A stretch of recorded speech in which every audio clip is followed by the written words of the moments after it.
Well, thank you so much for joining us today on a Monday, kind of a solemn 9/11 anniversary day. And let's take another look at our market action now that we've been trading for about 45 minutes or so here. On the ag commodity markets, let's start with the corn, and our quotes are from bar chart. Here we go. We now have December, only a quarter of a cent higher now at 4.84. Started out a little firmer, and now it's kind of fading a little bit. Let's see what soybeans are doing now. We have the November contract still higher. We're up 7.5 cents at 13.70.5. Remember, we sold 185,000 tons of soy meal to the Philippines over the weekend. Yeah, maybe that gave it a little kick here this morning. Let's check the soybean meal, see what it's doing right now. We have October. Well, it's up $4.80 a ton at 407.50 right now. Soybean oil, it was kind of dragging its feet earlier today, and now it has turned lower. October down 25 points at 61.21. Well, on the Chicago wheat, we have December down 6 1/4 at 589.5. We're starting to get a little weaker in the knees here. We're off of our overnight high by 8 cents. Kansas City, December down 9 now at 723 as it gravitates closer to its low of the day. We're only about 2 pennies away from that right now. We're about a dime, almost 11 cents off of our overnight high. In Minneapolis wheat, December down a nickel at 765 3/4. That's 4 cents off of its overnight high. Well, the cotton market did show some strength this morning, and it continues. We have December up $1.28 at 87.19 right now. And on the West Texas Intermediate crude oil market, we showed it was a little higher this morning. Kind of fading, though, as we go. October is higher, but it's only by 14 cents now. It's at 87.65. The one I was really paying attention to was the dollar. And the U.S. dollar index down 571 points on September futures. We're at 104.495 now, so it's under 104.500. And to that end, I want to welcome aboard Chris Swift of Swift Trading. He's on set with me here today. Hails from Nashville. How you doing? Doing great, buddy. How are you this morning? Yeah, I'm doing all right.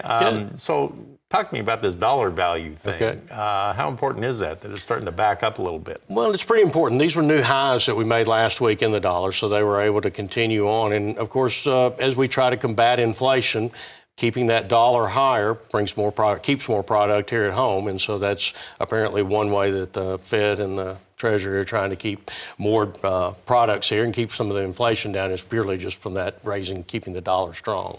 So if the gold is sharply lower, let's see what gold is doing this morning. And gold is also a commodity, you know. It's higher. It is higher by $6.60 on September. And October's up 6.90. Actually, they're going to roll over here pretty quick, aren't they? Yes. When do they do that? Well, do December is probably right now about spot month. So really? December is probably the most active month. Interesting. Way out there. So that's at 1950.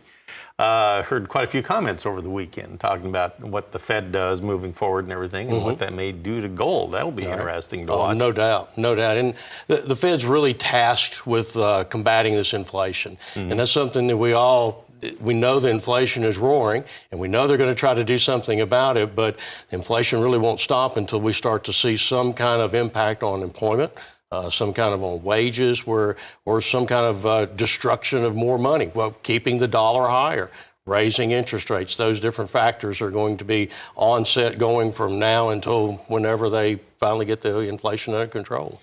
Now, we do see a little bit of strength in the soybean trade here today, and if we look at a chart, what do you see on November soybeans here this morning? It's tomorrow's the WASDE report, and so everything's hinged on that. We know we've got 4 million acres more corn. We know we got 2 million acres less of beans.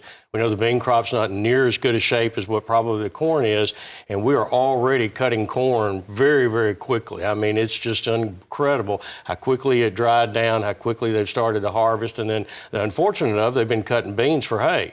So that's something that we don't ever want to see, but unfortunately, a lot of this bean crop is just gone. So I think tomorrow's numbers will be really interesting because we will have some of the boots on the ground. We will have had the heat that we went through, so maybe we get a little bit better idea. And, they're going to try to keep it above 50 bushels an acre, and if it ever goes under 50, I think everybody gets a little concerned about it. Yeah, I bet. Okay. Especially with meal. Look at meal, still up at $400 and something a ton, with $500 the top end of the range of it. So there's still some pretty pressing issues out there with it. That's some elbow room yet. Okay, we'll come back in a moment, and we'll take a look at our livestock trade after this. All right, we're talking with Chris Swift of Swift Trading, and now we're going to change our focus over to livestock. And this is right in Chris's wheelhouse. He likes to follow that cattle market a lot. Let's see what's going on in live cattle trade right now. On the big board here, Chris, you have plus signs to work with today. You have December now 50 cents higher. We're at 187.92. And you have the February 47 higher at 192.17. So check, that one's higher. Let's look at feeder cattle. What are they doing? Mainly check. October 40 higher at 259.55. November 47 higher at 261.10. So solidly firmer, I guess you would say, across the cattle complex. And lean hogs too. Now October up $1.50 at 83.02. December up 97 at 75.42. Okay, so what are you hearing about the live cattle trend here for this week? Cash cattle trade was pretty slow, wasn't it? Last week it was. I think $1 lower in the north and maybe $1 higher in the south last week, and I don't really look much. There's no increase in slaughter capacity that I know of, so I think everything's kind of status quo right now. Beef production keeps going down. Our boxes have been elevated again, so we're still trading, I think, 312, 313 for boxes out there. And as we spoke earlier about the inflation, the consumer still has money, and so that's been pretty perplexing to know that, granted, we have had really high prices, but those high prices still haven't curbed demand yet. All right. So in your mind, what kind of time frame are we looking at to get this cattle herd rebuilt back to where it was a few years ago?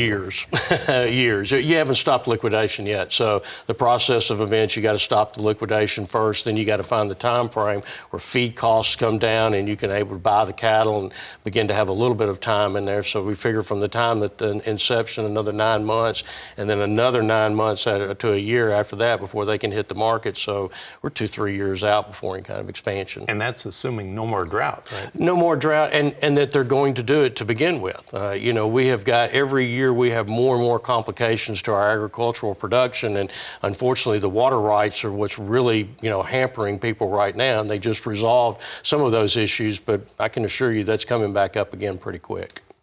So much to digest. All right, thanks for coming in. Absolutely, I appreciate it. Always. Chris Swift of Swift Trading with us from Nashville. Christina, with that, I'll turn it back to you.